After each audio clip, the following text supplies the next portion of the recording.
Indian partnership act 1932 में बना, 1 अक्टूबर 1932 के दिन बना। इसका सेक्शन 69 1 अक्टूबर 1933 को आया, पूरे भारत पे लागू होता है। इस एक्ट में जिन शब्दों का इस्तेमाल किया हो लेकिन इस एक्ट में डिफाइन नहीं किया गया हो, लेकिन अगर उनको इंडियन कॉन्ट्रैक्ट एक्ट में डिफाइन किया हो तो जो अर्थ वहां दिया है वही अर्थ यहाँ पे लगाना है। ठीक, पार्टनर जो एक दूसरे के साथ पार्टनरशिप के रिश्ते में आ गए हैं उनको हम पार्टनर बोलते हैं। इंडिविजुअली पार्टनर बोलते हैं, कलेक्टिवली पार्टनरशिप फर्म बोलते हैं। ठीक, फर्म का नाम, जिस नाम के तहत फर्म अपना बिजनेस स्टार्ट करती है उसको हम फर्म नाम बोलते हैं। हिंदू अनडिवाइडेड फैमिली और बर्मीज बुद्धिस्ट कपल को पार्टनर जैसे लगते हैं लेकिन इनको पार्टनर मानना नहीं है क्योंकि ये पार्टनर होते नहीं है। फर्म ने कोई भी काम चाहे सभी पार्टनर से मिलकर किया हो या किसी ने किया हो या फर्म के एजेंट ने किया हो, चाहे वो कुछ किया हो या कुछ ना किया हो, जिससे कोई एनफोर्सेबल राइट या तो फर्म को किसी के अगेंस्ट मिल गया हो या फर्म के अगेंस्ट किसी को मिल गया हो, तो समझ लो ये जो कुछ भी हुआ इसको बोलते हैं act of firm. Partnership is the relation between persons who have agreed to share profits of a business carried on by all or any of them acting for all। ये डेफिनेशन हो गई। कौन लोग पार्टनर बन सकते हैं? बोले Indian contract act के तहत जो कॉन्ट्रैक्ट कर सकते हैं वही लोग पार्टनर बन सकते हैं। माइनर पार्टनर ही बन सकता है लेकिन he can be admitted to the benefits of partnership. Company अपने नाम से पार्टनर बन सकती है। इंडियन नेशनल और एलियन फ्रेंड के बीच में तो पार्टनरशिप हो सकती है लेकिन एलियन एनिमी के साथ पार्टनरशिप, और दो पार्टनरशिप हम अपने नाम से कभी पार्टनरशिप नहीं बना सकती। हाँ, उनके partner with the consent of all other partners एक तीसरी फर्म बना सकते हैं। Done. Page number 1। Page number 2, practical question आपको आता है। पार्टनरशिप का रिश्ता अग्रीमेंट से बनता है, स्टेटस से बनना या खत्म होना तो एचयूएफ में होता है। पार्टनरशिप में तो जो भी होता है अग्रीमेंट से होता है। एसेंशियल एलिमेंट पहला, association of person minimum 2 maximum 100, current 50, section 464 of companies act. HUF पर और प्रोफेशनल बॉडीज से बनी हुई पार्टनरशिप फॉर्म के ऊपर ये लागू नहीं होता। बिजनेस कैरी करना जरूरी, जो कि एक इकोनॉमिक एक्टिविटी हो लेजिटिमेट पर्पस के लिए, जिसमें से कुछ प्रॉफिट कमाना आपका उद्देश्य हो, उसको हम बिजनेस बोलते हैं।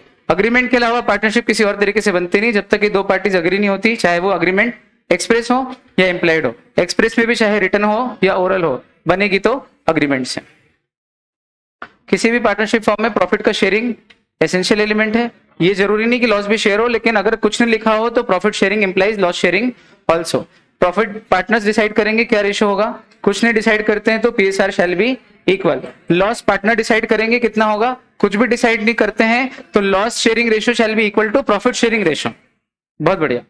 और कोई पर्सन ऐसे भी हो सकते हैं जो प्रॉफिट तो ले रहे हैं लेकिन लॉस नहीं ले रहे हैं, उनको बोलते हैं पार्टनर्स ओनली इन प्रॉफिट्स। और हर वो व्यक्ति जिसके साथ हम हमारी गाड़ी की सीट शेयर करते हैं वो हमारी लाइफ पार्टनर नहीं हो जाती। उसी तरह से हर वो व्यक्ति जिसके साथ हम अपना प्रॉफिट शेयर करते हैं वो हमारा पार्टनर नहीं हो जाता। Mutual agency carried on by all or any of them acting for all, जो डेफिनेशन में है उसका अर्थ यही है कि पार्टनर्स के बीच में क्या होती है, म्यूचुअल एजेंसी। करे एक लेकिन भरेंगे सब, करे एक भरेंगे सब, चाहे एक करे तो भी सब भरेंगे, सब करेंगे तो भी सब भरेंगे, कोई करेगा तो भी सब भरेंगे। क्या क्या है और क्या क्या नहीं है। बोले प्रॉफिट शेयरिंग कंक्लूसिव एविडेंस नहीं है, एसेंशियल एलिमेंट तो है, प्राइमा फेसी एविडेंस तो है, लेकिन conclusive evidence true test, acid test, litmus test या फाइनल प्रूफ म्यूचुअल एजेंसी है। कितने एलिमेंट है सेक्शन 6 में जिनसे हम पता लग सकते हैं कि कुछ लोग पार्टनर है या नहीं, या उनके बीच में जो रिश्ता है वो पार्टनरशिप फॉर्म है या नहीं।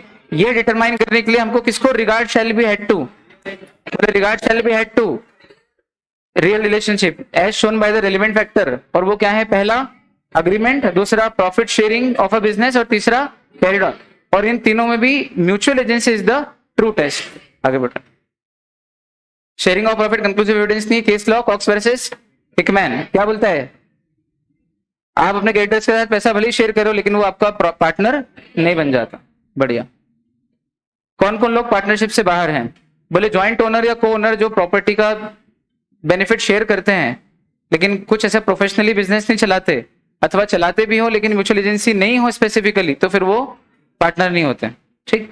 दूसरा, अगर हमारे डिसीज पार्टनर की कोई विधवा है या बेटा है, उसको एन्युइटी देते हैं, या जिससे हमने बिजनेस खरीदा था, गुडविल खरीदी थी, उसको पेमेंट के तौर पे, कंसिडरेशन के तौर पे पैसा दे रहे हैं, या हमारे सर्वेंट या एजेंट को या लेंडर ऑफ मनी को, इनको हम हमारे प्रॉफिट का शेयर या पेमेंट देते हैं और वो लोग रिसीव भी करते हो, तो भी इतने मात्रा से वो हमारे पार्टनर नहीं बन जाते। पार्टनर तो उसी से बनेंगे जिसमें वहीं बनेंगे जहां पर म्यूचुअल एजेंसी हो।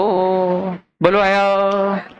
अब क्वेश्चन तो अपने को करने नहीं है, डिफरेंस बिटवीन छोड़ सकते हैं, एक एक पॉइंट बनाएंगे। एचयूएफ स्टेटस अग्रीमेंट, यहाँ पर परिवार का बिजनेस है, ये परिवार का नहीं होता। यहाँ पर सारे होमोजेनस पीपल होते हैं, यहाँ पर होमोजेनस हेटेरोजेनस सब तरह के हो सकते हैं, है ना। माइनर अपने आप बन जाता है, बहुत सारी बातें हैं। कंपनी का रजिस्ट्रेशन कंपलसरी, पार्टनरशिप का ऑप्शनल है। कंपनी कंपनीज एक्ट में बनती है, पार्टनरशिप पार्टनरशिप एक्ट में बनती है। कंपनी में मेंबर होते हैं, पार्टनरशिप में पार्टनर होते हैं, फलाना और ढिमका। ये भी हम कर चुके। को ओनरशिप या तो स्टेटस से बनती है या अग्रीमेंट से बनती है। को ओनरशिप या तो स्टेटस से बनती है या अग्रीमेंट। को ओनरशिप में एक के किए कि दूसरा लायबल नहीं होता, म्यूचुअल एजेंसी नहीं होती पार्टनरशिप में। अच्छा, एक पॉइंट तो शाश्वत ही है, म्यूचुअल एजेंसी वाला डिफरेंस वो तो सब में रहता ही है। एसोसिएशन और क्लब का कोई महत्व नहीं, पढ़ चुके हैं। फटाफट काइंड ऑफ पार्टनरशिप बोलो। 3 तरह की। अच्छा, मॉड्यूल के हिसाब से मैंने आपको बता चुका था। मॉड्यूल पर्टिकुलर पार्टनरशिप वेंचर वाली को बोलता है, और ड्यूरेशन वाली को फिक्स टर्म बोलता है, और एटविल को एटविल बोलता है। ऐसे 3 भेद करता है। हमने अपनी बुद्धिमानी से जो रीजनेबल लगता है वो ये है कि 2 करो, पर्टिकुलर और एटविल, और पर्टिकुलर के फिर फर्दर सब part for a particular time period या पर्टिकुलर वेंचर। पर आपको लिखना हो तो आप मॉड्यूल के हिसाब से भी लिख सकते हो एग्जाम में, ऐसा कोई टेंशन वाली बात। दोनों पढ़ा रखे मैंने आपको। जिसमें क्या दे रखा हो, ड्यूरेशन फिक्स कर रखा हो उसको फिक्स टर्म, जिसमें वेंचर फिक्स कर रखा हो उसको, और जिसमें ना वेंचर फिक्स करा हो, ना ड्यूरेशन फिक्स करा हो, और ना ही कोई और तरीका बताया हो कि कैसे खत्म होगी, खत्म होने का तरीका भी नहीं बताया, उसको क्या बोलते हैं, एटविल। ये हुई एक बात। अब मजे की बात है कि ये फिक्स टर्म वाली या वेंचर वाली जब खत्म हो जाती है और उसके बाद भी हम कंटिन्यू करें बिना कुछ बोले, तो वो भी किस में कन्वर्ट हो जाती है, एटविल में कन्वर्ट। आपका मजा आ जाएगा, हाँ थोड़ा थोड़ा सा हो जाएगा, ताकि बात तक के लिए इतना वेट नहीं, बीच में थोड़ा इच्छा हो तो पढ़ सकते हैं सी बैच के बच्चे। अब पार्टनर के प्रकार, एक्टिव पार्टनर किसको बोलते हैं, जो एक्टिवली बिजनेस में रिटायरमेंट का। अरे एक काम करो, इसका तो चार्ट था ना अपने पास, निकालेंगे अभी हाल 1 मिनट में करते हैं फटाफट, सारे पार्टनर हो जाएंगे। यहाँ पे भी तो था यार, ये रहा kinds of partner chart.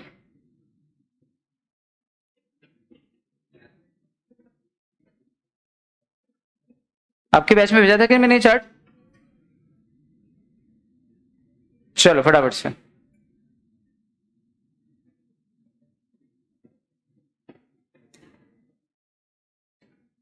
Active partner दुनिया जानती है, liability joint and several limited, capital लाता है, प्रॉफिट लेता है, लॉस लेता है, पब्लिक नोटिस देता है, देना पड़ता है। चलो, डोरमेंट पार्टनर आउटसाइडर जानते हैं, नहीं, लायबिलिटी लेकिन चाहो तो लिमिटेड कर सकते हैं अग्रीमेंट से, चाहे तो कर सकते हैं, जनरली कुछ नहीं बोलो तो अनलिमिटेड। कैपिटल लाता है, लॉस प्रॉफिट लेता है, पब्लिक नोटिस देना is directly proportionate to known to outsiders. बढ़िया, शार्प बच्चे। Partner only in profits, known to outsider, हाँ, लायबिलिटी, कैपिटल, प्रॉफिट, लॉस, स्वार्थी तो है, और पब्लिक नोटिस देना पड़ेगा कि देना पड़ेगा, देना पड़ेगा। नॉमिनल पार्टनर जनता जानती है, बस यही जनता जानती है, इसलिए पब्लिक नोटिस भी देना पड़ेगा। बाकी लायबिलिटी अन्याय हो गया तो बोले नहीं, तूने अपना नाम दिया तो भुगत, बाद में लायबिलिटी तो भुगतना पड़ेगी। कैपिटल नहीं लाता, प्रॉफिट नहीं लेता, लॉस नहीं लेता।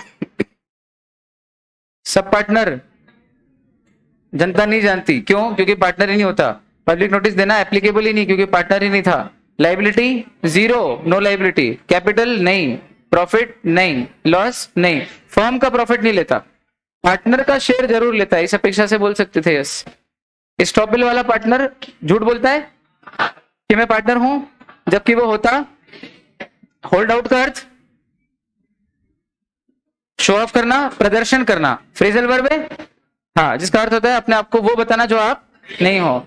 तो आपने, या ये भी हो सकता है कि आप नहीं बता रहे थे, कोई और बता रहा था, और जब कोई और बता रहा था तब आपको मना करना था, आपने मना नहीं किया, तो भी आप पार्टनर हो। या आपने बताया वो मना नहीं कर रहे हैं, तो भी आप पार्टनर हो। तो जो मना नहीं करता है वो बाद में जब मना करे तो उसको क्या बोलते हैं, स्टॉप। या यूं कहें कि जो शो करता है उसको क्या बोलते हैं, होल्डिंग आउट। इसलिए इसके दोनों नाम सार्थक हैं, होल्डिंग आउट बोल दो या स्टॉपेल बोल दो। चूंकि ये पार्टनर नहीं है तो पब्लिक नोटिस नहीं देना पड़ता, कैपिटल नहीं लाता, प्रॉफिट नहीं लेता, लॉस नहीं लेता। कुछ लोग इसको जानते हैं इसलिए बोल सकते हैं, और अनलिमिटेड लाइबिलिटी है उन पर्टिकुलर ट्रांजेक्शन्स के लिए जो उसके उस झूठ के बेसिस पे हो गए हैं, अदरवाइज बाकी पुराने ट्रांजेक्शन्स के लिए लाइबल नहीं है। बोलो हाँ। ए बैच माइनर बेनिफिशियरी पार्टनर होता है क्या? नहीं। तो इसको पार्टनरशिप माइनॉरिटी में छोड़ते हैं। ये बात जो भी चल रही है कौन सी चल रही है? माइनर बेनिफिशियरी और माइनॉरिटी में छोड़ के जा रहा हो तो पब्लिक नोटिस देना पड़ता है क्या? नहीं। जनता जानती है, कोई फर्क नहीं पड़ता जानती है कि नहीं जानती, इससे फर्क नहीं पड़ रहा है। मे और may not be known. Liability limited up to his share of profit and assets in the form. Capital नहीं। प्रॉफिट हाँ, लॉस ना। हाँ, ये नॉमिनल पार्टनर का case Lake versus Duke of Argyll. एक रेपुटेड बिजनेसमैन था, उसको आपने प्रेसिडेंट बना दिया अपनी पार्टनरशिप फर्म का ऑनर के तौर पे, और उससे कहा कि बस आप अपना नाम दे दो हमारी फर्म को। तो उसने कहा कि हाँ ठीक है, तुम रिक्वेस्ट कर रहे हो तो दे देता हूं। तो क्या जितने लोग उसको पार्टनर जान के फर्म को क्रेडिट देंगे उन सबके प्रति वो लायबल होगा? क्योंकि तुम्हें अपना क्या दिया है? नाम दिया है। बहुत बढ़िया। सबसे अच्छा पार्टनर कौन सा लगा इनमें से आपको? Active partner. चलो आउटगोइंग पार्टनर के राइट बता दो बीच में।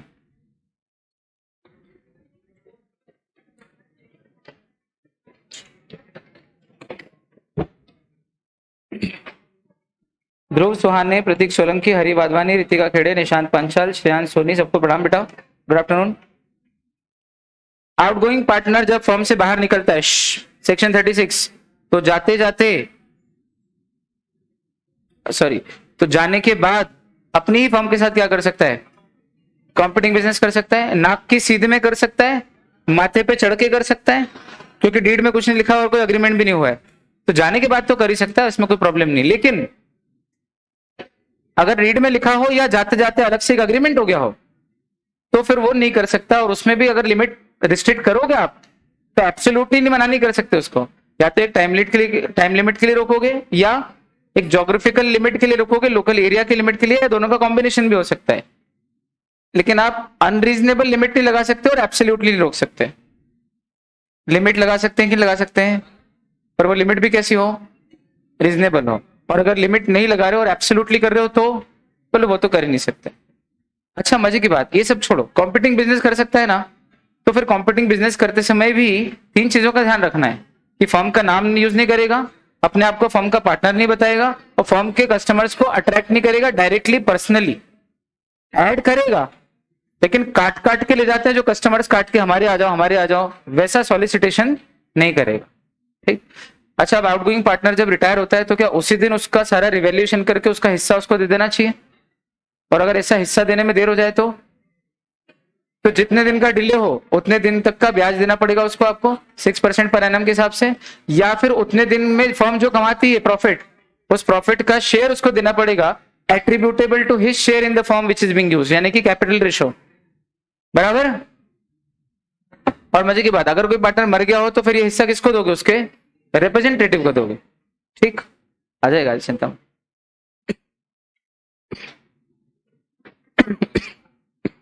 हेडिंग पढ़ेंगे तो बहुत आसान है।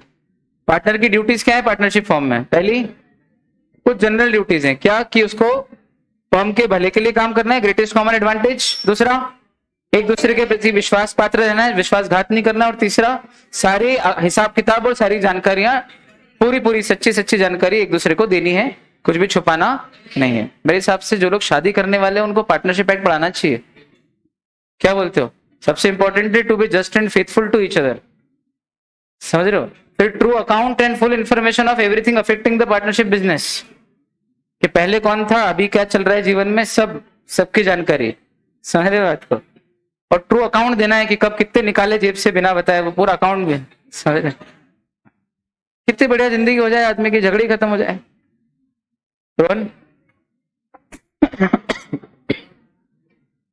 इंडेमनीफाई मतलब compensate, make good the loss. तो बताओ, अगर किसी पार्टनर ने फ्रॉड करा, फर्म को नुकसान हुआ, तो उस लॉस की भरपाई बाद में फर्म को कौन करेगा? क्योंकि अपन ने देखा था सेक्शन 26 में और इधर उधर हर जगह कि रॉन्गफुल एक्ट भी कर जाए पार्टनर तो भी भरेगी फर्म में। तो उस बात से अपने को चिढ़ आ गई थी, बोले यार ये क्या बात हुई? तो यहाँ उसका जवाब मिल गया था, बोले यार घर में 5 है, बाहर 105 है। वो जो भरेगी फर्म, उसका अर्थ है कि बाहर वाले को फर्म देगी, लेकिन अंदर तो है ना हमारे पास अरेंजमेंट। बाद में वो पार्टनर फर्म को क्या करेगा? उस नुकसान की भरपाई। अंत में तो न्याय हो ही जाएगा कि जिसकी गलती वही भरेगा। बोलो हाँ। ये सारे रिश्ते हमारे बाहर वालों से म्यूचुअल एजेंसी के। ठीक, चलो इसके अलावा कोई भी पार्टनर फॉर्म में रहते हुए कोई सा भी बिजनेस नहीं कर सकता है, बोलो ट्रू फॉल्स? ट्रू आया। अनलेस अदरवाइज अग्रीड, इसका थोड़ा उल्टा है। अनलेस अदरवाइज अग्रीड में तो वो कर ही सकता है, लेकिन अगर डीड में लिखा हो कि कोई सा भी बिजनेस नहीं करोगे तो कॉम्पिटिंग तो छोड़ो, जब तक फॉर्म में हो तब तक कोई सा भी नहीं करोगे। यहां अनलेस अदरवाइज अग्रीड नहीं है, रिस्ट्रेंट वाली बात है कि जब तक कि डीड में रिस्ट्रेंट हो तो ऐसा नहीं कर सकते, अदरवाइज जनरल तो कर ही सकते। मतलब क्या नहीं कर सकते, क्या कर सकते ये बताओ फटाफट से। जब कॉम्पिटिंग बिजनेस तो फॉर्म में रहते हुए नहीं कर सकते, कॉम्पिटिंग बिजनेस फॉर्म से जाने के बाद कर सकते, उसमें भी वो 3 चीजों का ध्यान रखना है। और कोई और बिजनेस फॉर्म में रहते हुए कर सकते हैं, फॉर्म में रहते हुए कोई और बिजनेस चाहो तो साथ में साइमल्टेनियसली पैरेलली कर सकते हो, लेकिन अगर डीड में उस पर भी रिस्ट्रेंट लगी हो कि कोई सा भी नहीं कर सकते, फुल टाइम पार्टनरशिप को ही दोगे, तो फिर आप कोई और भी नहीं कर सकते, कॉम्पिटिंग तो छोड़ो। अब समझ में आया क्या बोला? आगे, क्या हर पार्टनर को पूरी मेहनत और परिश्रम से काम करना है, डिलीजेंटली, सारा काम ईमानदारी से? रेम्यूनरेशन मांगना है कि नहीं मांगना है? रेम्यूनरेशन क्लेम, लेकिन ओवर एंड अबव कुछ काम कर रहा हो तो, या फॉर्म में ऐसी प्रथा हो देने की तो, या सारे पार्टनर बहुत साल से हम देख रहे हैं लेते ही हैं तो फिर हमको भी मिलेगा कि नहीं मिलेगा? ऐसे क्वेश्चन आ जाए तो दे दोगे ना आंसर एग्जाम में? 13A पे भी बन सकते क्वेश्चन है, इंपॉर्टेंट है। अगर कुछ नहीं लिखा हो तो लॉसेस में भी इक्वली कंट्रीब्यूट करोगे, है ना? मतलब कंट्रीब्यूट करना ही आपको।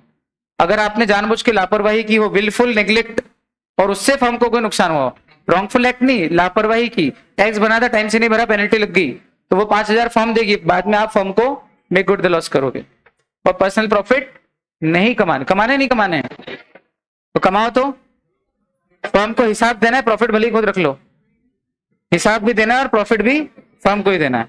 और कॉम्पिटिंग बिजनेस करना कि नहीं करना, अपना राइट किसी और को असाइन करना कि नहीं करना, और करो तो विद तो डिसॉल्व हो सकती firm, it is a ground for dissolution. लेकिन अगर सबसे पूछ के करो तो transfer of interest is possible. क्या कोई पार्टनर अपनी अथॉरिटी के बाहर जाके काम कर सकता है? तो उसको हमेशा किस में रहना है, अपनी औकात में। किस में रहना है? ऑक्स में रहना है। किस में रहना है? ऑक्स में रहना है। ऑक्स पे बैठ के आना है कि ऑक्स में रहना है? राइट्स क्या है पार्टनर के, जल्दी बोलो। कि बिजनेस में हिस्सा लूंगा, मेरी भी बात सुनो, मैं भी इंटरफेयर करूंगा, बात करूंगा, मेरी बात सुनी जाएगी, मेरी सलाह मानी जा भी सकती, नहीं भी, उसकी जरूरत नहीं है, लेकिन सलाह ली जरूर जाएगी। तीसरा, सारी बुक्स देखूंगा मैं, सारी बुक्स ऑफ अकाउंट भी देखूंगा, और जो कुछ सीक्रेट होंगे, ट्रेड सीक्रेट होंगे, जितनी बुक्स है सारी बुक्स देखने का मेरे को अधिकार है। प्रॉफिट अगर कुछ नहीं लिखा हो तो फिर इक्वल, कुछ लिखा हो तो उस रेशो में लूंगा, नहीं लिखा हो तो इक्वली लूंगा। फिर इंटरेस्ट ऑन कैपिटल मुझे नहीं मिलेगा, लेकिन डीड में लिखा हो तो, लेकिन वो भी तभी मिलेगा जब प्रॉफिट हो। लॉसेस में से कभी इंटरेस्ट ऑन कैपिटल नहीं मिलते। इंटरेस्ट ऑन लोन मिलेगा, किस रेट में मिलेगा? कुछ नहीं लिखा हो तो 6% पर एनम के रेट से मिलेगा।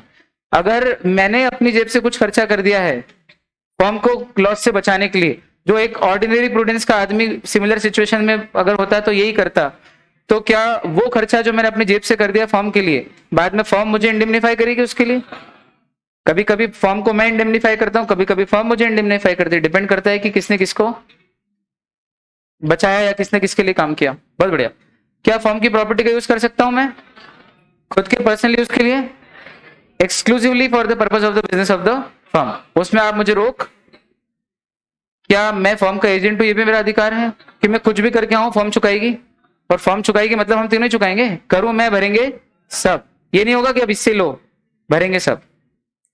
क्या मैं कुछ भी करूं तो फर्म को बाइंड कर सकता हूं, ये भी मेरा राइट है। क्या इमरजेंसी में मैं वो सब कुछ कर सकता हूं जो मुझे नहीं भी अधिकार है, बशर्ते मेरा उद्देश्य अच्छा हो, फर्म को लॉस से बचाने का हो, और एक आम आदमी मेरी जगह दूसरा कोई होता, औसत बुद्धि का, ऑर्डिनरी प्रूडेंस का, तो वो भी यही करता। तो ऐसा कोई काम अगर मैंने कर लिया है तो बाद में फर्म को उसकी जिम्मेदारी लेना पड़ेगी, और मुझे अगर मैंने जेब से खर्च किया हो तो इंडेमनिफाई करना पड़ेगा, या लायबिलिटी इनकर कर ली हो तो चुकाना पड़ेगा। आया? क्या मेरे पास ये अधिकार है कि कोई नया पार्टनर आ रहा हो तो मैं ऑब्जेक्शन ले सकूं, ऑब्जेक्ट कर सकूं, और अब मैं कर दूं तो नहीं आएगा? या फिर मैं चाहूं तो उसको कंसेंट भी दे सकता हूं?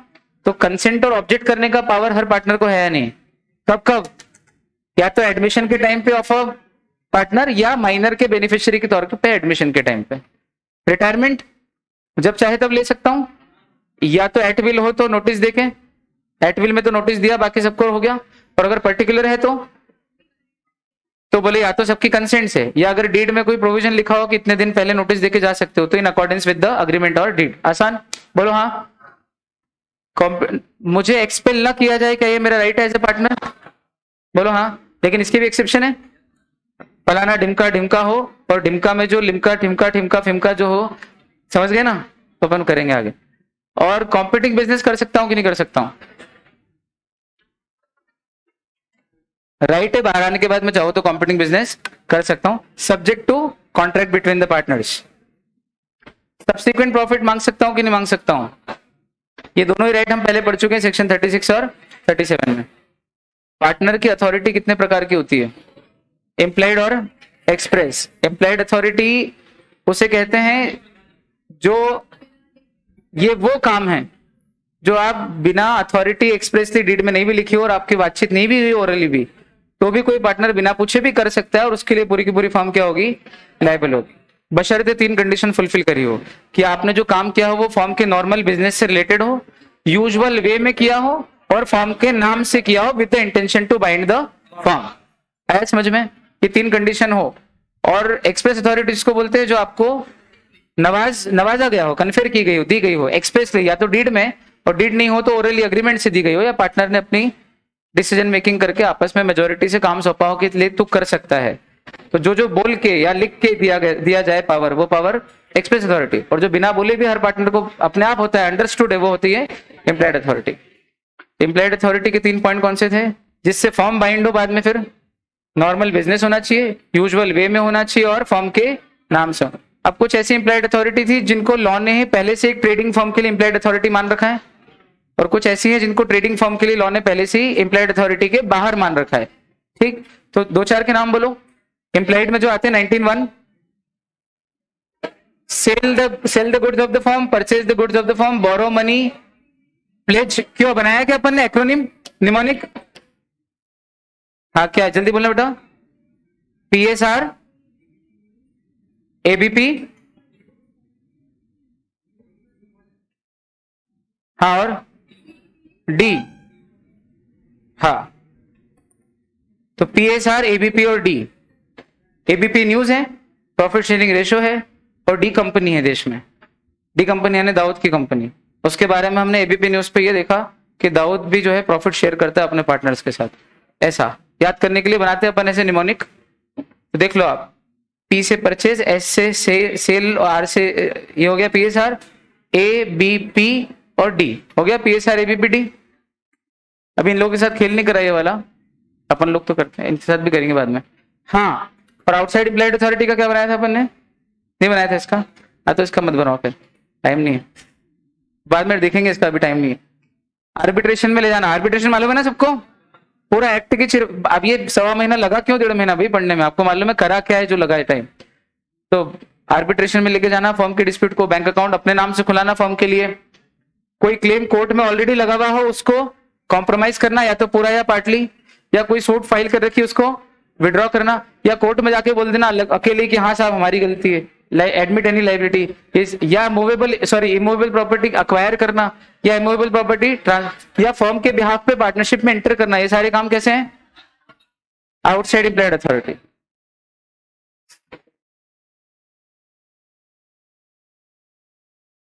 फेवरेट सेक्शन अपन लोगों का, इस क्लास में पता नहीं कितनी बार बात हुई इस बारे में, 3-4 दिन तक तो रोज ही हुई थी अपनी।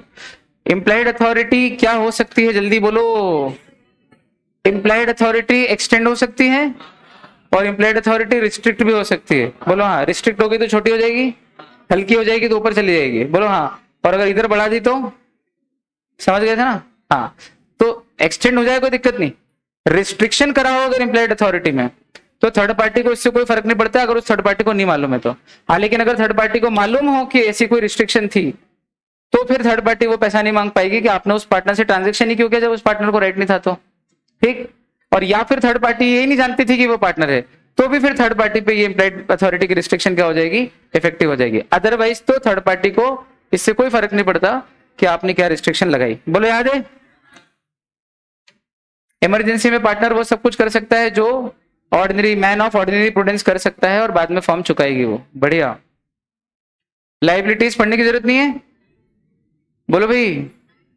इंस्टाग्राम के बच्चों बोलो ना प्लीज, मैंने डाला था अपनी क्लास में, बनाया था, फिर उसको मैंने बाद में डाला था इंस्टा पे फोटो बना के।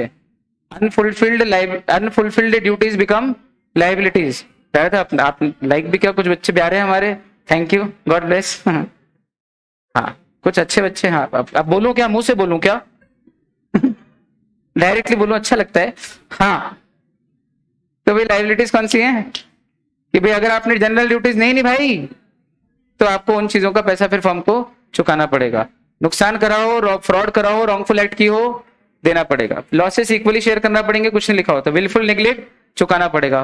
पर्सनल प्रॉफिट अगर कमाए हो तो अपना सर अंदर करना, याद है सर अंदर करना पड़ेगा। हाँ और कॉम्पिटिंग बिजनेस किया हो तो उससे जो प्रॉफिट कमाया वो भी फर्म को। देखो इसमें शॉर्ट टर्म डसते हैं, मतलब जल्दी जल्दी डस के आगे बढ़ते हैं, छोटे छोटे बाइट लगा के आगे बढ़ते हैं, टाइम नहीं ना, वो मेरा अलग चलता है आपको मालूम। सारे पार्टनर्स कैसे लायबल है बताओ? ज्वाइंटली चुकाएंगे, और अगर ज्वाइंटली नहीं चुका तो बस बाकी नहीं चुकाएंगे। नहीं नहीं नहीं, ज्वाइंटली चुकाएंगे, और किन्हीं दो में कम पड़ गया वो नहीं चुका पाएंगे तो फिर अलग से भी चुकाएंगे, severally, root word sever. Third parties के प्रति तो सभी पार्टनर लायबल हैं, चाहे फिर वो नॉमिनल हो, एक्टिव हो, कोई भी हो, लायबल तो सब हमेशा अनलिमिटेड रहते हैं। और फॉर्म में अगर कॉन्स्टिट्यूशन में कोई चेंज आ जाए या कुछ भी हो जाए, इससे कोई फर्क, जो राइट्स एंड लाइबिलिटीज पहले चला करते थे अनलेस अदरवाइज अग्रीड, वही चला करेंगे। बहुत बढ़िया। पार्टनरशिप की प्रॉपर्टी का आंसर अभी भेजा था 2 दिन पहले। बताओ कौन सी प्रॉपर्टी फॉर्म, ये तो टेस्ट में भी आया था, कौन सी प्रॉपर्टी फॉर्म की, कौन सी पार्टनर की? बोले पार्टनर डिसाइड करते हैं हमेशा कि कौन सी फॉर्म की होगी और कौन सी पार्टनर की पर्सनल होगी। किन फैक्टर्स पे डिसाइड करते हो कि कौन सी फॉर्म की और कौन सी पार्टनर की? बोले कहां से आई थी, किस पर्पस के लिए आई थी, और उसके साथ कैसा डील किया जाता था, इनसे डिसाइड करेंगे। इसके अलावा कुछ 5 प्रॉपर्टी ऐसी जो कि अगर कुछ नहीं समझ में आए, कुछ लिखा हुआ नहीं हो, तो ये 5 प्रॉपर्टी तो हमेशा फॉर्म की मानी जाती है। कौन सी 5? फॉर्म के ओरिजिनल स्टॉक में जो लाए थे वो, फॉर्म के नॉर्मल बिजनेस के दौरान जो आपने अक्वायर की थी वो, या अदरवाइज भी किसी तरीके से की हो, परचेस करके अदरवाइज तरीके से बिजनेस के दौरान जो अक्वायर की हो, कोई भी राइट, इंटरेस्ट या प्रॉपर्टी जो, या मनी बिलोंगिंग टू फॉर्म, और आखिरी goodwill of the business of the form. ये सब किसकी प्रॉपर्टी मानी जाती है? फॉर्म की। फॉर्म की प्रॉपर्टी कहां अप्लाई होगी? बोले exclusively for the purpose of the business of the form, partner personal use नहीं कर सकता। और पार्टनर की प्रॉपर्टी फॉर्म की होती कि नहीं होती है? बोले नहीं। याद आ रहा है ईशान? पार्टनर की प्रॉपर्टी फॉर्म की, और अगर पार्टनर की प्रॉपर्टी फॉर्म के काम आ भी रही हो तो इतने मात्र से वो फॉर्म की प्रॉपर्टी नहीं हो जाती। एग्जाम्पल याद आया कि नहीं? उस दिन तो वहां बैठा था बेटा, है ना, आग उठा के मत देखना, है ना, समझ, खाना बनवाना और भेज देना वापस। ईशान पहुंच गया ना? तो ये वाला केस था, बीएन मूर्ति वर्सेस वीवी सुगुना। अगर किसी पार्टनर की पर्सनल प्रॉपर्टी फॉर्म में फॉर्म के पर्पस के लिए काम आ रही है, इसका मतलब ये नहीं कि वो फॉर्म की प्रॉपर्टी हो जाए। क्या ये बहुत इंपॉर्टेंट क्वेश्चन है कि वो कौन कौन से केसेस हैं जहां पर करे तो पार्टनर और भरेगी फॉर्म? तो बोले पार्टनर जो जो भी एम्प्लॉयड अथॉरिटी में करता है। अच्छा ये बेसिकली एक समरी, हाँ अभी तक जितना पढ़ा उसकी समरी कि वो कौन कौन से केसेस देखे आपने जहां करता तो पार्टनर है लेकिन भर्ती फर्म है, क्योंकि इस समरी पे भी क्वेश्चन बन के आ सकता है। What are the cases where the firm is liable for acts of a partner? तो उसकी हेडिंग बना के अपन ने ये समराइज किया बीच में। 19 बोले एम्प्लॉयड अथॉरिटी में पार्टनर अगर कुछ भी करता है तो उसके लिए लायबल कौन है? फर्म। फिर अगर partner normal course of business में कुछ भी एडमिट, इसका सेक्शन सही कर लेना, 23 है, अपन ने करा था ना हीर, इसका 23 करना। हाँ अपन ने भी करा था। अगर पार्टनरशिप फर्म में पार्टनर ने नॉर्मल बिजनेस के दौरान कोई भी फैक्ट एडमिट किया है, एडमिट मींस कोई बात बोली, रिप्रेजेंटेशन किया या कोई बात स्वीकार, एडमिशन ऑफ अ पार्टनर। बात सुन, अगर यूजुअल कोर्स ऑफ बिजनेस में बिजनेस के दौरान अगर पार्टनर ने कोई फैक्ट एडमिट किया हो या कोई रिप्रेजेंटेशन किया हो तो वो फिर पूरी फॉर्म के ऊपर बाइंडिंग होता है, फॉर्म उसके लिए लायबल होती है। इसका सेक्शन 23 है, 23 ही है, अभी बोला ना बेटा। हाँ कर लो, चेंज कर लो सब लोग, बराबर। इसका सेक्शन 23 है, करेक्ट कर लेना, 21 नहीं है। फिर है हाँ, अगर पार्टनर ने कुछ भी किया हो फॉर्म को बाइंड करने के उद्देश्य से, इस पे क्वेश्चन है मेरे वेंडर बुक में, इस पे क्वेश्चन है। तो अगर पार्टनर ने with the intent of binding the firm कुछ किया हो तो उसके लिए भी कौन लायबल होगी? फर्म लायबल होगी। इसके बाद अगर पार्टनर ने रॉन्गफुल एक्ट यानी कि टॉर्ट किया हो, याद है टॉर्ट, लैटिन वर्ड टॉर्टम से बना, रॉन्गफुल एक्ट यानी टॉर्ट, जो क्रिमिनल और सिविल के बीच में होता है, सिविल से ज्यादा क्रिमिनल से कम। बताया था नहीं बताया था? नहीं बताया आपके बैच में? ए बैच सी बैच में नहीं बताया? सुन लो, रॉन्गफुल एक्ट का यहाँ पे अर्थ है टॉर्ट। टॉर्ट का अर्थ होता है, टॉर्ट एक कॉन्सेप्ट होता है जो क्रिमिनल से कम और सिविल से ज्यादा। आप गर्लफ्रेंड से ज्यादा और गर्लफ्रेंड से कम और फ्रेंड से ज्यादा, तो जो सिविल से ज्यादा हो लेकिन क्रिमिनल से कम हो उसको हम क्या बोलते हैं, टॉर्ट। अब टॉर्ट में क्या आता है, जैसे छोटी मोटी मारपीट हो गई है ना, धक्का मुक्की हो गई, डेफेमेशन हो गया, क्रिमिनल डेफेमेशन नहीं, नॉर्मल डेफेमेशन, वो सब किस में जाता है, टॉर्ट में। दो प्रकार के केस होते हैं, तो सिविल या क्रिमिनल, और इन दोनों के बीच के केस होते हैं, उनको क्या बोलते हैं, टॉर्ट, रॉन्गफुल एक्ट। अगर कोई पार्टनर फर्म के बिजनेस के दौरान कोई रॉन्गफुल एक्ट भी कर देता है या रॉन्गफुल ओमिशन भी कर देता है, तो बोले पूरी की पूरी फर्म लायबल, आया ना, फर्म लायबल। और मिस एप्लीकेशन बाय पार्टनर, अगर फर्म का पैसा या फर्म को किसी व्यक्ति ने पैसा दिया है, वो पैसा किसी पार्टनर के पास पड़ा हो या फर्म के पास पड़ा हो, और वो पैसा सारे पार्टनर मिलके या कोई एक पार्टनर मिलके गलत जगह लगा देता है, जहां लगाने का बोला था उसकी जगह कहीं और अप्लाई कर देता है, मिस एप्लीकेशन, तो भी भरेगी कौन उसको, फर्म ही भरेगी। याद है, इन्वेस्टमेंट के लिए दिया था और आपने इन्वेस्ट तो किया ही नहीं, कहीं और ही पर्सनल यूज कर लिया, तो बाद में चुकाएगी। तो वो बात अलग है कि फर्म बाद में पार्टनर से लेगी, वो नहीं पूछा है क्या फर्म को ये पैसा उस व्यक्ति को चुकाना पड़ेगा कि नहीं, बिल्कुल चुकाना पड़ेगा। चलो भाई आगे बढ़ रहे हैं। क्या एक्टिंग पार्टनर को नोटिस दे दो तो यही माना जाता है कि वो नोटिस फर्म को मिल गया? हाँ, इसका सेक्शन 24 है, इसका 24 है, अच्छा याद दिलाया। नोटिस टू एक्टिंग पार्ट, और ये 24 और नीचे 24 का एक्सेप्शन है, उसी का कंटिन्यूएंस। अब सुनो भाई, डोरमेंट पार्टनर को नोटिस दो तो फर्म को नोटिस, एक्टिव को दो तो, लेकिन उसमें भी एक्टिव पार्टनर अगर है तो ये अच्छा ऐसे ही यूं कर रहे, एक्टिव पार्टनर को अगर नोटिस दिया हो लेकिन एक्टिव पार्टनर उसी के साथ मिल गया, थर्ड पार्टी के साथ, और अपने ही पार्टनर्स को ठोक रहा है, और ये बात आप कोर्ट में प्रूव कर दो, तो फिर वो नोटिस वैलिड माना जाएगा जो दिया था जिन? क्या उस पार्टी को अब सेपरेट नोटिस देना पड़ेगा तो ही वो वैलिड होगा? वो वाला नोटिस एप्लीकेबल नहीं माना जाएगा। ठीक, ये एक्सेप्शन था। चलो, क्या ये सेम रूल वही है जो एजेंसी में लगता है? जैसे notice given to an agent is notice given to principal, similarly notice given to active partner is notice given to the firm. बोलो आया?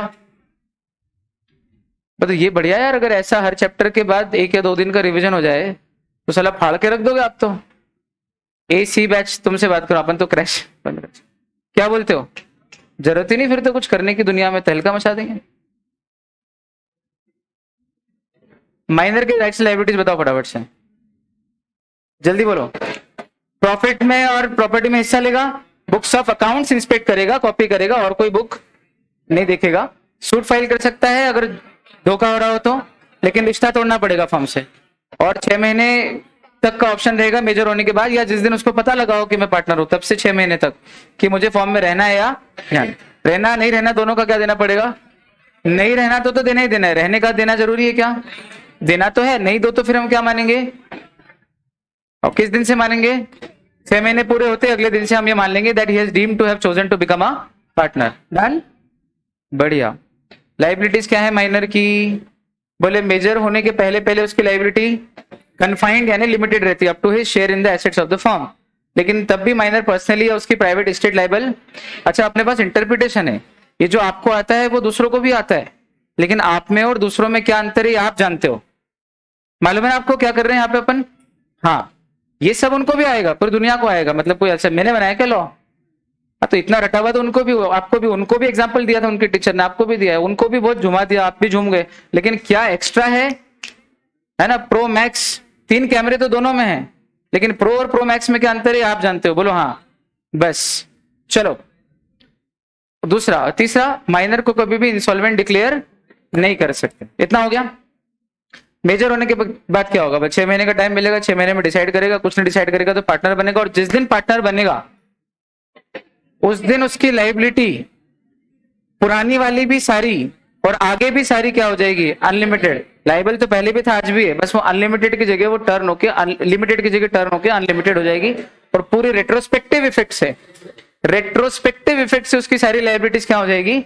अनलिमिटेड हो जाएगी। वर्ड पकड़ में आया? आगे बढ़ रहे हैं। ये चॉइस माइनर के पास रहती है, बाकी तो अपन जानते हैं। ठीक है, पार्टनरशिप डीड एक डॉक्यूमेंट है जो राइटिंग में होता है, इसमें राइट्स एंड लायबिलिटीज जनरली लिखे रहते हैं, कुछ नहीं हो तो एक्ट में तो लिखे ही राइट्स एंड लायबिलिटीज, अगर आप डीड बना लो तो फिर जो डीड में लिखा है वो माना जाता है। राइटिंग में हो तो डीड बोलते हैं, ओरल हो तो अग्रीमेंट बोलते हैं, और रिटर्न और ओरल दोनों ही नहीं बनाया हुआ पार्टनर ने, तो फिर एक्ट में जो रूल्स लिखे हैं वो लागू होते हैं। जनरल कॉन्टेंट्स क्या, इसी का दूसरा नाम क्या है? पार्टनरशिप डीड बोलो, पार्टनरशिप अग्रीमेंट बोलो, या कॉन्स्टिट्यूशन ऑफ पार्टनरशिप बोलो, है ना। जनरल कंटेंट्स क्या है? पार्टनर का नाम, फर्म का नाम, date of joining of partner, capital कितना लाया, LSR, PSR, interest on capital, drawing and loan, ये इन सब के बारे में लिखा रहता है। रेट ऑफ इंटरेस्ट, एक्सपेल्शन के प्रोविजन, बी यूनिट, सी यूनिट, फटाफट से बोलो। एडमिशन, नए पार्टनर का आना with the consent of all other partners, लेकिन अगर एडीड में लिखा हो तो कंसेंट ऑल की जरूरी नहीं, तब मेजोरिटी से भी आ सकता है। As may be prescribed in the deed, deed में कुछ नहीं लिखा हो तो with the consent of all other partners. आने के पहले के कर्जों के लिए लायबल, जाने आने के पहले के कर्जों के लिए लायबल, ठीक, हाँ। लेकिन अगर वो चाहे तो उन कर्जों के लिए लायबल हो सकता है क्या? पर वो भी किसके प्रति? पार्टनर्स के प्रति, थर्ड पार्टी, क्योंकि उनके साथ क्या नहीं है? प्रिविटी ऑफ कॉन्ट्रैक्ट नहीं है। बहुत बढ़िया, तो मूर्खानंद है ये, हाँ। और रिटायरमेंट में क्या होता है? तेरे जाने के बाद के कर्जों के लिए हम तुझे क्या करते हैं? वो तो है डिस्चार्ज, तो जब तक था तब के कर्जों के लिए भी क्या करते हैं? डिस्चार्ज। तो ये मूर्खानंदों की टोली है, ग्रुप ऑफ मूर्खानंद। ऐसा करना, लेकिन करो तो अलाउड, मना नहीं है। चलो भाई, या तो सारे पार्टनर की कंसेंट से या डीड के हिसाब से, या फिर पार्टनरशिप एट विल हुई तो नोटिस देके रिटायर हो जाएंगे। चलो, क्या रिटायरिंग पार्टनर को उसके रिटायरमेंट के पहले के कर्जों से भी डिस्चार्ज कर सकते हो आप? बात के लिए तो है ही, पहले की भी। कितने लोगों का अग्रीमेंट चाहिए इसमें? 3 parties, tripartite agreement between retiring partner, past creditors and partners of the reconstituted firm. Partners of the reconstituted firm, याद है ना वर्ड? या तो एग्जिस्टिंग पार्टनर बोलो, कंटिन्यूइंग पार्टनर बोलो, रिमेनिंग पार्टनर बोलो, या पार्टनर्स ऑफ रिकॉन्स्टिट्यूटेड फर्म बोलो, एक ही बात है। अच्छा, ये इम्प्लाइड अग्रीमेंट होता है या एक्सप्रेस अग्रीमेंट होता है? एक्सप्रेस हुआ तो हुआ ही हुआ, और अगर इम्प्लाइड हुआ तो कैसे होगा? उनकी कंडक्ट से मालूम पड़ जाएगा ना कि भाई वो उससे मांग ही नहीं रहे हैं, वो भी इससे ही मांग रहे हैं, और ये भी उससे नहीं मांग रहे, इनने खुद ही चुका दिया बिना कुछ बोले। तो समझ जाओ उसको क्या कर दिया तुमने? डिस्चार्ज। किससे? लाइबिलिटी से। कौन सी लाइबिलिटी से? पास्ट, जो उसके रहते हुए ली गई थी उससे भी क्या कर दिया? डिस्चार्ज कर। बताओ, एक्सप्रेसली या इम्प्लाइडली? चले देंगे बेटा। बिफोर वाले डाउट, बिफोर जो हुए थे उसके रिटायरमेंट के पहले, उनके लिए जनरली तो यही रूल है कि वो लायबल होता है, अनलेस अगर उसको अलग से हटाए। और अगर वो रिटायरमेंट के बाद पब्लिक नोटिस न दे तो क्या होगा? तो क्या वो पार्टनर बाय होल्डिंग आउट के जैसा ट्रीट होगा? और तब तक लायबल होगा सभी एक्ट्स के लिए, वो करे तो फर्म और फर्म करे तो वो, जब तक कि पब्लिक नोटिस नहीं देता है। चलो भाई, एक पार्टनर को फर्म से निकाल सकते हो कि नहीं निकाल सकते हो? जनरली तो नहीं, क्योंकि राइट में लिखा है नॉट टू बी एक्सपेल्ड, लेकिन कुछ एक्सेप्शनल केसेस है। पहला, डीड में लिखा हो, डीड में पावर हो, और उस पावर का एक्सरसाइज मेजॉरिटी पार्टनर्स ने किया हो, और उस पावर का एक्सरसाइज गुड फेथ में किया हो, ये 3 कंडीशन फुलफिल हो रही है तो निकाल सकते हो। पर good faith is a subjective term, तो गुड फेथ किसे कहते हैं? तो बोले आपने पार्टनर को नोटिस सर्व किया हो, आपने उसको अपॉर्चुनिटी ऑफ बीइंग हर्ड दी हो, ऑडियो अल्टरम पार्टम, अपन लिख के आएंगे अपने बच्चे पूरे इंडिया में, ऑडियो अल्टरम पार्टम। और तीसरा, ये सब जो कुछ भी एक्सपेल्शन हो रहा हो, ये वेंजेंस के लिए नहीं हो रहा हो, बदले के लिए, बल्कि फर्म के इंटरेस्ट को प्रोटेक्ट करने के लिए हो रहा हो, तो हम निकाल सकते हैं। और अगर इन तीनों में से गुड फेथ का एक भी टेस्ट पूरा नहीं हो रहा हो, वो फिर भी एक्सपेल कर दिया हो, तो वो एक्सपेल्शन कैसा है? वो वॉइड एक्सपेल्शन है। और अगर एक्सपेल्शन वॉइड ये प्रूव हो जाता है, तो पार्टनर के पास कौन से राइट आ जाते हैं? एक्सपेल्ड पार्टनर के पास दो राइट। ऑल्टरनेटिवली, या तो वो अपना ससम्मान रीइंस्टेटमेंट मांग सकता है कि मेरे को वापस लाओ, या फिर सूट फाइल कर सकते हैं कि भाई मेरे को मेरा हिसाब किताब जो बचा हुआ है वो दे दो, और मैं मेरे जा रही हूं। बोलो हाँ, जा रही हूं। पार्टनर इंसॉल्वेंट हो जाए तो पूरी की पूरी फर्म डिसॉल्व होती है, रिटायर हो जाए तो भी फर्म डिसॉल्व होती है, मर जाए तो भी फर्म डिसॉल्व होती है, आपको मालूम है, अनलेस अदरवाइज। तो जितना भी अपन कंटिन्यूएंस मांगते हैं वो किस प्रिजम्पशन पे मानते हैं? कि डीड में लिखा ही होगा कि कंटिन्यू होगी, इसी प्रिजम्पशन पे चलते हैं सारे क्वेश्चन। चलो, तो अगर डीड में ऐसा लिखा है कि किसी एक पार्टनर की इंसॉल्वेंसी से फर्म इंसॉल्वेंट नहीं होगी, तो फिर फर्म कंटिन्यू करेगी, और जब फर्म कंटिन्यू करेगी तो फर्म के कार्यों के लिए इंसॉल्वेंट पार्टनर लायबल, और ना ही इंसॉल्वेंट पार्टनर के कार्यों के लिए फर्म लायबल होगी। बोलो हाँ। और सारी एसेट्स वगैरह जो कुछ भी वो किसके नाम पे आ जाएगी? अब ऑफिशियल असाइनी के नाम पे, उसकी सारी एसेट्स और सारी लायबिलिटीज भी चुकाने का काम कौन करेगा? ऑफिशियल असाइनी करेगा। चलो बढ़िया। इंसॉल्वेंट हम अपनी मर्जी से होते हैं या कोर्ट का एडजुडिकेशन आता है? इसीलिए एडजुडिकेटेड। और इंसॉल्वेंट जिंदगी भर इंसॉल्वेंट रहता है कि कभी सॉल्वेंट भी होता है? जब इंसॉल्वेंट व्यक्ति सॉल्वेंट होता है तो हम उसको क्या बोलते हैं? Discharge insolvent. क्या बोलते हैं? Discharge insolvent. डेथ, किसी भी पार्टनर का मर जाना डेथ है। मरने के बाद के ट्रांजेक्शन के लिए वो लायबल नहीं होता। मरने के पहले तक के ट्रांजेक्शन के लिए उसकी स्टेट और उसके रिप्रेजेंटेटिव लायबल होते हैं, ठीक। और उसके रिप्रेजेंटेटिव को आपको उसका सारा शेयर एसेट्स का जो भी और प्रॉफिट का वो क्या करना पड़ता है? देना पड़ता है। और नहीं दो तो सेक्शन 37 वाला राइट रिप्रेजेंटेटिव को भी है, या तो 6% पर एनम के हिसाब से कनेक्ट कर रहा हूं, 6% पर एनम के हिसाब से इंटरेस्ट मांगेगा, या फिर कैपिटल रेशियो में प्रॉफिट का शेयर मांगेगा, विच एवर इज हायर, है ना। ये तगड़ी बात चल रही है। और सुनो मजे की बात, अगर किसी पार्टनर के जिंदा रहते कोई कॉन्ट्रैक्ट बन गया, लेकिन उस कॉन्ट्रैक्ट में जो लिखा था वो माल की डिलीवरी उसके मरने के बाद हुई है, तो उस केस में वो पार्टनर जो मरा है उसकी एस्टेट लायबल नहीं होगी। समझ में आया क्या? क्वेश्चन वापस बोलूं। रामलाल फॉर्म का पार्टनर है। 25 मार्च को फॉर्म ने ABCR, R for Ramlal, 4 partner ABCR, और फॉर्म ने कॉन्ट्रैक्ट किया किसी मोहित के साथ, और मोहित ने 25 मार्च को कॉन्ट्रैक्ट हुआ है, और मोहित ने कहा मैं माल की डिलीवरी 25 अप्रैल को करूंगा, 1 महीने बाद। और 15 अप्रैल के दिन, 25 मार्च 25 अप्रैल, बीच में 15 अप्रैल के दिन आर रामलाल मर गया। तो प्रश्न ये है कि अब जब 25 अप्रैल को मोहित फॉर्म को वो भेजेगा माल 10 लाख का, तो उस ट्रांजेक्शन में रामलाल की एस्टेट भी लायबल होगी क्या? जवाब आया नहीं होगी। पूछो क्यों? क्योंकि भाई सिर्फ कॉन्ट्रैक्ट हुआ है, एक्चुअल ट्रांजेक्शन नहीं हुआ है। बात सुनो, आपके सारे प्रश्नों का जवाब दे दूंगा मैं। आप बोलोगे सर वो हर पार्टनर जो फॉर्म से आउटगोइंग होता है वो उन ट्रांजेक्शंस के लिए लायबल होता है जो उसके रहते हुए हो गए हों, या फिर शुरू हो गए हों बट लेफ्ट अनफिनिश्ड। याद आ रहा है? पर ये तो शुरू भी नहीं हुआ था, ये तो सिर्फ कॉन्ट्रैक्ट हुआ था। आपके प्रश्न का जवाब दे दूं, उसके लिए मेरे को क्या मिलेगा? मेहनत तो पूरी कराते हो आप 4 गुना। ये मुझे लगा ही था, लगा ही था। एक काम करते हैं फिर, सब लोग फीस ले रहे हैं इंडिया में, और जितनी फीस लेते हैं उतना ही पढ़ाते हैं। तो अब मैं भी ऐसे ही करता हूँ कि फीस के हिसाब से जितना प्रोपोर्शनेटली बनता है उतना ही पढ़ाना चालू करता हूँ फिर, क्योंकि एक्स्ट्रा की वैल्यू नहीं करा। आपको लग रहा है कि ये तो आपका कर्तव्य है, उसमें क्या एहसान कर दिया, भाड़ में जाओ। हैं? बोलो जल्दी। फिर ये सब कुछ भी नहीं कराऊंगा मैं, फिर भले कहीं भी चले आना ऐसे तैसे। हाँ यार, हाँ। जब मैं फैकल्टी बनने नहीं आया ना, कभी फैकल्टी सुना हमारे मुंह से, किसी के मुंह से? यहाँ से फैकल्टी नहीं, हम टीचर हैं। मुझे बनना भी नहीं कभी फैकल्टी। हार्डकोर टीचर, दिल से टीचर, एकदम रो दूं मैं टीचरशिप के नाम से, इतना बड़ा टीचर। आ रही बात समझ में? हार्ट से टीचर। बात सुनो, thank you so much, God bless. We are not teacher by compulsion या मजबूरी में टीचर बने थे। मेरे हिसाब से आप जानते हो कि क्या और कर सकते थे, क्या कुछ कर सकते थे, है ना। Became a teacher by choice, दिल लग गया इस प्रोफेशन, मजा आया, नया कुछ करना था। बात सुनो, मर जाए अगर कोई पार्टनर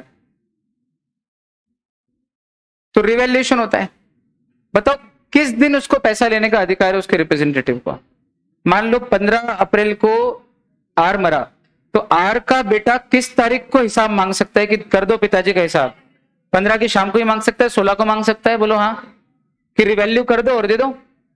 रिवैल्यूएशन तो एक अकाउंटिंग एक्सरसाइज है, हाथ बात हो जाती है। बोलो हाँ। आप रिवैल्यू कर दो और 16। प्रश्न ये है कि रिवैल्यू कर लिया, ड्यू डेट बोलो, ड्यू डेट किस तारीख को रिवैल्यूएशन हो सकता है? 15 को ही हो सकता है ना। 16 पकड़ लो। तो रिवैल्यू करके जब हम आर का शेयर निकालेंगे डिसीज पार्टनर का, तो उसके अंदर वो 10 लाख के गुड्स आ रहे हैं क्या, जो अभी फॉर्म में आए ही नहीं है, फॉर्म के एसेट ही नहीं बने। तो जब रिवैल्यूएशन करते समय उसको उस 10 लाख का हिस्सा नहीं मिल रहा है, तो उस 10 लाख की लाइबिलिटी कैसे आप डिसीज पार्टनर पे या उसके रिप्रेजेंटेटिव पे चढ़ा सकते हो? लॉजिकल आंसर बोलो। बात समझ में आई कि नहीं आई? ढूंढने नहीं मिलने वाली लाइन आपको कहीं नहीं यूट्यूब, ना इंस्टाग्राम, टेलीग्राम, कहीं नहीं मिलेगी लाइन। समझ में आया भाई? जो वो चीज तो अभी रियलाइज ही नहीं हुई है, फॉर्म में आई ही नहीं है। तो वो 10 लाख का माल जो मोहित ने पहुंचाया ही नहीं है, वो फॉर्म में आया नहीं है। फॉर्म में नहीं आया तो वो फॉर्म के एसेट नहीं बनाए, फॉर्म के एसेट नहीं बनाए तो वो ABCR में नहीं बटाए, तो रिवैल्यूएशन में वो आर के एसेट। तो जिस चीज का बेनिफिट आर को नहीं मिला हो एसेट्स में, उस चीज की बाद में 25 को जब आएगा माल, उसकी लाइबिलिटी आर पे कैसे चढ़ा सकते हो? लॉजिकली समझ में आया? इसलिए सिर्फ कॉन्ट्रैक्ट हुआ हो तो ट्रांजेक्शन नहीं हुआ हो तो फिर डिसीज पार्टनर की स्टेट उस सिर्फ कॉन्ट्रैक्ट हुआ था उस बात के लिए लायबल नहीं होती। गले उतरी की नहीं बात? इस पे छेड़ सकते हो आप आपके दोस्तों को जो थोड़े तेज चलते हैं? बोलो हाँ। आप लोगों को पोलाइट बना रखा है मैंने मार्केट में, आतंकवादी अभी बनाया नहीं है ना, बाद में हो जाओगे आप अपने आप। चलो, कब कब पब्लिक नोटिस नहीं देना पड़ रहा? बोलो। डेथ पे नहीं देना पड़ रहा, इंसॉल्वेंसी पे नहीं देना पड़ रहा, रिटायरमेंट पे देना पड़ता है, एक्सपल्शन पे देना पड़ता है, डिसोल्यूशन ऑफ फर्म पे देना पड़ता है, और माइनर को देना पड़ता है when he has to publicise his choice as to whether he wants to remain as a partner or wants to leave the firm. Got it or not? Perfect. क्या पार्टनर अपना इंटरेस्ट ट्रांसफर कर सकता है? याद आया? Liability खुद ने रखी है, इंटरेस्ट ट्रांसफर कर दिया है, बेटे को हमेशा के लिए बेच दिया है, मतलब एब्सोल्यूट ट्रांसफर कर दिया है, या किसी को हमेशा के लिए बेच भी सकते हो आप। तो दो तरीके, बाय वे ऑफ सेल यानी कि एब्सोल्यूट ट्रांसफर, या फिर by way of mortgage. Mortgage में लौट के आपके पास वापस आ सकता है, लेकिन सेल में कभी लौट के पार्टनरशिप दे रहे हो, इंटरेस्ट दे रहे हो कि लायबिलिटी दे रहे हो? अगर अपनी पार्टनरशिप किसी को दे रहे हो तो फिर तो आप पूरे हट रहे हो। लायबिलिटी अगर ट्रांसफर कर रहे हो तो फिर आप इंटरेस्ट खुद रख रहे हो, लायबिलिटी दे रहे हो, ये तो पॉसिबल ही नहीं है। तो सिर्फ एक चीज हो रही है, क्या? इंटरेस्ट आपने ट्रांसफर कर दिया है और लायबिलिटी खुद ने रख। तो पार्टनर कौन है उस पूरे खेल में? पार्टनर वही व्यक्ति है, और वो जो दूसरा जिसको इंटरेस्ट दिया है वो कौन कहलाएगा? ट्रांसफरी। अब ट्रांसफरी का राइट क्या है? बोले ट्रांसफरी का कोई राइट नहीं है, सिर्फ उसको उसका इंटरेस्ट यानी कि फॉर्म के प्रॉफिट और एसेट्स में शेयर मिलेगा। ना वो बुक्स ऑफ अकाउंट देख सकता है, ना वो हिसाब मांग सकता है, ना हिसाब मांग सकता है, ना बुक्स ऑफ अकाउंट देख सकता है, ना ही फॉर्म के बिजनेस में इंटरफेयर कर सकता है। ठीक, एब्सोल्युटली करोगे यानी कि बाय वे ऑफ सेल अथवा बाय वे ऑफ मॉर्गेज। अच्छा, जब तक फॉर्म चलती है तब तक वो अपना हिस्सा तो लेगा, और जितना मिलेगा उतना लेने के लिए बाउंड है। क्या नहीं कर सकता? जल्दी बोलो। चू चपड़ नहीं कर सकता। क्या नहीं कर सकता? चू चपड़ यानी कि इतना क्यों दे रहे हो, उतना क्यों दे रहे हो, मेरे को डाउट है तुम कम दे रहे हो। ना हिसाब मांगेगा ना कुछ बोलेगा, लेने के लिए जितना मिल जाए उतना लेने के लिए। ये वो गिलकी की सब्जी है कि बेटा रखिए खा लो, और कुछ नहीं बनाए, खाना है तो खा लो, बाउंड टू एक्सेप्ट, जितना मिला है खा लो, पसंद आया नहीं आया खाना पड़ेगा। लेकिन जब फॉर्म डिसॉल्व हो रही हो या जिस पार्टनर ने आपको ट्रांसफर किया था वो रिटायर हो रहा हो, तब क्या होगा? तब फिर उसकी असेट का भी हिस्सा मिलेगा और प्रॉफिट का भी जितना कैपिटल अकाउंट में था वो भी मिलेगा, और उस समय डिसोल्यूशन की डेट से लेकर अभी तक का हिसाब मांगने का भी राइट है। अब आया समझ? और एक मजेदार बात सुन लो, सब पार्टनर और ट्रांसफर ऑफ इंटरेस्ट में क्या अंतर है?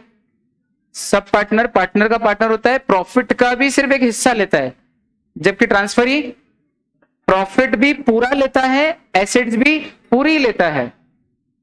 आया समझ में? एक तरीके से पार्टनर के दो राइट्स हैं, लायबिलिटीज और इंटरेस्ट। उनमें से लायबिलिटीज छोड़ के इंटरेस्ट वाले पूरे पोर्शन में उसकी जगह रिप्लेस होता है। वो ऐसे होते हैं। वो कौन? ट्रांसफरिंग पार्टनर और ट्रांसफरी। जबकि सब पार्टनर और पार्टनर ऐसे होते हैं, उसमें भी पूरा नहीं मिलता, सब पार्टनर को एक हिस्सा भर मिलता है, वो भी सिर्फ प्रॉफिट का। अंतर समझ में आया? Sub partner. लेकिन मजे की बात है कि सब पार्टनर के और ट्रांसफरी ऑफ इंटरेस्ट के, सब पार्टनर के और ट्रांसफरी ऑफ पार्टनर्स इंटरेस्ट के राइट सेम होते हैं। वो भी जो है इंटरफेयर नहीं कर सकता, बुक्स ऑफ अकाउंट्स नहीं देख सकता और इंस्पेक्ट नहीं कर सकता और हिसाब नहीं मांग सकता। वो भी सिर्फ हिस्सा ही मांगेगा अपना, उस पार्टनर के हिस्से का जो शेयर है उतना, और वो भी जो है जितना मिल रहा है उतना लेने के लिए बाउंड है, प्रश्न नहीं उठा सकता। और उसको भी रिटायरमेंट या डिसोल्यूशन के टाइम पे, डिसोल्यूशन के डेट से बुक्स ऑफ अकाउंट्स का हिसाब मांग, इंस्पेक्ट नहीं, हिसाब मांगने का अधिकार है। किसको? सब पार्टनर को। तो कभी भूल के भी मैं क्वेश्चन दे दूं आपको, what are the rights of a sub partner in a partnership act, तो ये मत बोलना सर कहीं मिले नहीं हमने, देखो आपके नोट्स में किसी पेज पे नहीं है, ऐसा मारूंगा? नहीं मारूंगा, मतलब बता रहा हूं, ये बोलना मत। आया कि नहीं आया? चलो प्यारे बच्चों, ऐसे चमका रहा हूं। बोले ये अभी पढ़ के आए सेक्शन। फर्म में कोई चेंज हो जाए तो पार्टनर्स के राइट्स, लायबिलिटी सब कुछ कैसे रहते हैं? Same, unless otherwise agreed. Section 17, अगर किसी फर्म ने कंटिन्यूइंग गारंटी दे रखी है या किसी ने फर्म को कंटिन्यूइंग गारंटी दे रखी है, तो वो continuing guarantee unless otherwise agreed, अगर फर्म में कोई भी रिकॉन्स्टिट्यूशन हो तो ऑटोमेटिकली फ्यूचर ट्रांजैक्शंस को लेके रिवोक्ड मानी जाती है। बोले आ जा रहा है? आपस में बात नहीं हो, बालक बालिका है इधर बैठो, बात नहीं, बात करने वाले नहीं बैठेंगे। बात समझ में आई क्या? क्या बोला? कंटिन्यूइंग गारंटी फॉर्म ने किसी को दे रखी हो या फॉर्म को किसी ने दे रखी हो, ठीक, और फॉर्म में अगर रिकॉन्स्टिट्यूशन हो जाए तो जितने ट्रांजेक्शन हो गए वो तो ठीक है, लेकिन रिकॉन्स्टिट्यूशन के बाद के जितने भी ट्रांजेक्शन है उनके लिए फॉर्म लायबल नहीं होगी। भाई डिसोल्यूशन कितने प्रकार से होता है? या तो फॉर्म का पूरा या पार्टनरशिप का। सबके बीच में रिश्ता खत्म हो जाए तो फॉर्म, और किन्हीं दो में तो कम से कम रहे एटलीस्ट 2-3 में, लेकिन बाकियों से खत्म हो उसको बोलते हैं डिसोल्यूशन ऑफ पार्टनरशिप। अच्छा, अगर डीड में कुछ नहीं लिखा हो तो आपको मालूम ही है कि रिटायरमेंट, डेथ, इंसॉल्वेंसी से फॉर्म ही डिसॉल्व होती है, पर डीड में मेंशन हो अगर अदरवाइज तो फिर पार्टनरशिप डिसॉल्व होती है। अच्छा, उसमें भी अगर एक ही पार्टनर बच रहा हो तो भी फॉर्म डिसॉल्व होती है, और कोई भी नहीं बच रहा हो तो भी फॉर्म डिसॉल्व होती है। एटलीस्ट 2 बचे तो पार्टनरशिप डिसॉल्व होती है लेकिन फॉर्म कंटिन्यू करती है ना। तो distinguish between dissolution of form and dissolution of partnership homework था आपका, करा था आप लोगों ने? नहीं तो है ये, मैंने डाला भी था शायद ग्रुप पे इसका आंसर, फोटो खींच के डाला था वो वाला। चलो, डिसोल्यूशन के तरीके, चार्ट है अपने पास, सबसे बढ़िया। कोर्ट में जाए बगैर हो जाता है कभी कभी डिसोल्यूशन, और ये तो अपन कर चुके हैं है ना पिछले संडे। कोर्ट में जाए बगैर आपसी सहमति से, या फिर कभी कभी अगर सारे पार्टनर या एक को छोड़ के सारे इंसॉल्वेंट हो जाए तो भी पूरी फॉर्म डिसॉल्व होती है, या फॉर्म का बिजनेस ही बाद में क्या हो गया, बाद में हुआ, ये कहां से मालूम पड़ रहा है? बिकमिंग से, है ना इंटरप्रिटेशन आपके पास, बिकमिंग से। या कभी कभी कुछ इवेंट हो जाए, जैसे पार्टनर की डेथ हो जाए, इंसॉल्वेंसी हो जाए, या वेंचर कंप्लीट हो जाए, ड्यूरेशन कंप्लीट हो जाए, तो भी बिना कोर्ट में जाए आपकी फॉर्म डिसॉल्व हो जाती है। और अगर आपकी पार्टनरशिप एट विल हो तो भी कोर्ट में जाने की जरूरत नहीं है, एक पार्टनर नोटिस दे तो पूरी की पूरी फॉर्म डिसॉल्व हो सकती है। और ये कौन से केसेस है जहां पे कोर्ट में जाना पड़ता है तभी आपकी फॉर्म डिसॉल्व होगी? जब पर्टिकुलर पार्टनरशिप हो, टाइम पूरा नहीं हुआ हो, या वेंचर वाली फॉर्म हो और अभी भी टाइम उसका वेंचर पूरा, और दूसरे पार्टनर म्यूचुअली अग्री नहीं हो रहे हो, तो फिर नौबत आती है कोर्ट में जाने की। और उसके ग्राउंड कौन कौन से हैं? एक पार्टनर पागल हो गया लेकिन मान नहीं रहे, या परमानेंटली इनकेपेबल हो गया है, कोमा में चले गए, हाथ पैर कट गए लेकिन मान नहीं रहे, उसने ऐसी हरकतें करी कि हम एक्सपेल करना चाहते थे लेकिन एक्सपेल्शन का प्रोविजन नहीं डीड में, तो फिर कोर्ट के थ्रू जाके डिसॉल्व करा रहे हैं। आया याद? पार्टनरशिप डीड का बार बार ब्रीच करता है साहब, हर साल इतनी ड्राइंग करता है, जबकि डीड में लिखा है 20,000 से ड्राइंग नहीं करेंगे ज्यादा, लेकिन पिछले 5 साल से लगातार हर साल 1-1 लाख के ड्राइंग्स कर रहा है। Breach of partnership agreement continuous, 1-2 बार भी नहीं, परसिस्टेंट, लगातार अपना इंटरेस्ट ट्रांसफर कर दिया इसने हमको बिना पूछे। ग्राउंड ऑफ डिसोल्यूशन, हमारी फर्म परपेचुअल लॉसेस में चल रही है साहब, और ये मान नहीं रहा, हम कह रहे बंद कर दो पर मान नहीं रहा है। और आखिरी एटसेट्रा एटसेट्रा एटसेट्रा, और भी कोई जस्ट एंड इक्विटेबल, जैसे loss of substratum, partners not on speaking term, या there is a deadlock in the management of the firm. याद आ रहे हैं सबके मीनिंग? जल्दी बोलो। पार्टनरशिप फर्म में पार्टनर जब डिसोल्यूशन करते हैं तो उनके क्या राइट्स हैं? बोले जब तक डिसोल्यूशन नहीं होता तब तक उनके राइट्स एंड लायबिलिटीज कंटिन्यू करते हैं, लेकिन सिर्फ किसी भी नए काम को करने के लिए नहीं, या तो फर्म को डिसॉल्व करने के लिए, या जो ट्रांजैक्शन शुरू हो चुके थे उनको कंप्लीट करने के, इन 2 के लिए आपके राइट्स हैं, लेकिन नया काम करने का राइट, क्योंकि डिसोल्यूशन से लेके एक्चुअल बाइंडिंग अप तक का जो बीच का समय है ये हम तब की बात कर रहे हैं, तो उस समय पार्टनरशिप के सारे राइट्स खत्म हो जाते हैं, सिर्फ जितने भी राइट्स बचते हैं वो इन्हीं 2 कामों को करने के लिए बचते हैं, या तो फर्म को डिसॉल्व करने के लिए या बचे हुए कामों को पूरा करने के लिए। अगर कोई पार्टनर बीच में आया था, प्रीमियम लेके आया था, और आपकी फर्म बीच में ही डिसॉल्व होगी प्रीमेच्योर, तो बेचारे को उसका प्रीमियम, लेकिन अगर उसी की गलती से डिसॉल्व हो रही हो तो, या फिर पहले से ही बोल दिया था कि नहीं देंगे तो भी नहीं देंगे, अदरवाइज तो उसको उसका प्रीमियम लौटाना पड़ेगा। क्या कौन सा पॉइंट छूट गया इसमें? हाँ, अगर किसी एक पार्टनर की गलती से फर्म डिसॉल्व हो रही हो, उसने फ्रॉड किया था इस कारण से, तो क्या फिर बाकी पार्टनर जो है वो इनोसेंट पार्टनर कहलाएंगे, और जितना भी सरप्लस बचेगा वो सब रख लेंगे? आया? और जितनी भी गलती, जो भी नुकसान होगा वो अंत में कौन भरेगा पूरा? वो फ्रॉडुलेंट पार्टनर भरेगा। ठीक है। क्या आप डिसोल्यूशन के समय एक दूसरे को फर्म का नाम इस्तेमाल करने से या प्रॉपर्टी इस्तेमाल करने से रोक सकते हो?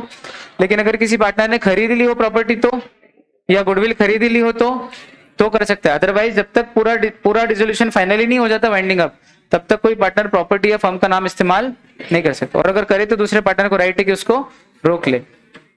हाँ, लेकिन अगर गुडविल बेच दी हो और वो पार्टनर नहीं खरीद ली हो, तो फिर वो नाम इस्तेमाल कर सकता है। और इतना ही नहीं, अगर किसी और ने खरीद लियो तो फिर वो व्यक्ति पार्टनर्स को रोक सकता है कि आप इस नाम से बिजनेस, तो हम जानते हैं। चलो भाई, लाइबिलिटीज, डिसोल्यूशन के बाद और एक्चुअल वाइंडिंग अप के बीच में जितना भी पीरियड है, उस पीरियड के लिए पार्टनर्स वैसे ही लायबल है जैसे पहले हुआ करते थे। कब तक? जब तक कि डिसोल्यूशन का पब्लिक नोटिस ना दे दें। चलो आसान है। क्या इस दौरान अगर किसी पार्टनर ने पर्सनल प्रॉफिट कमाए हो तो वो सरेंडर करने पड़ेंगे फर्म को? क्या इस दौरान आप सिमिलर बिजनेस कर सकते हो? नहीं। अगर आपने खरीद लिया हो या लिखा हो डीड में कर सकते तो बात अलग है। अदरवाइज जब तक वाइंडिंग अप पूरा नहीं हुआ है, डिसोल्यूशन से वाइंडिंग अप के पीरियड में आप कॉम्पिटिंग बिजनेस स्टार्ट नहीं कर सकते।